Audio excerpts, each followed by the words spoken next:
Vous êtes assis devant un steak saignant ou une tranche de jambon fumé. Cette information va sans doute vous faire réagir. Elle ne doit sûrement pas vous faire paniquer. L'Organisation mondiale de la santé a ajouté aujourd'hui à la longue liste des produits potentiellement cancérogènes la viande rouge et la charcuterie.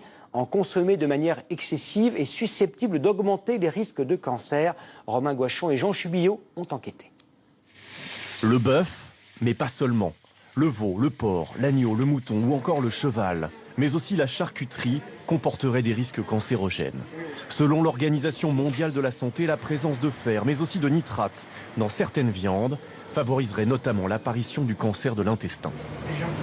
Elles contiennent toutes une quantité importante de fer sous une forme particulière qui est le fer héminique. On parle surtout du cancer de l'intestin, pour lesquels on considère que les preuves sont convaincantes du rôle cancérogène du fer et notamment donc des viandes rouges et des charcuteries.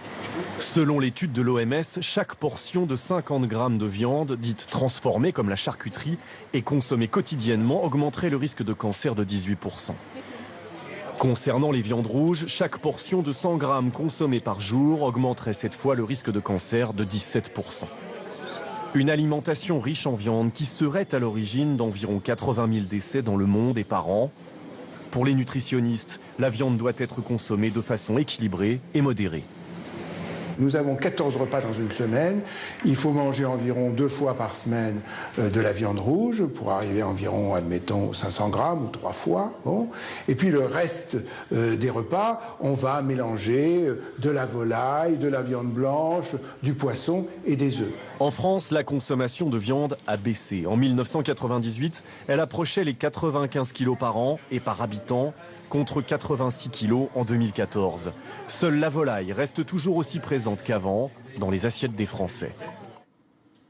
C'était il y a un an, jour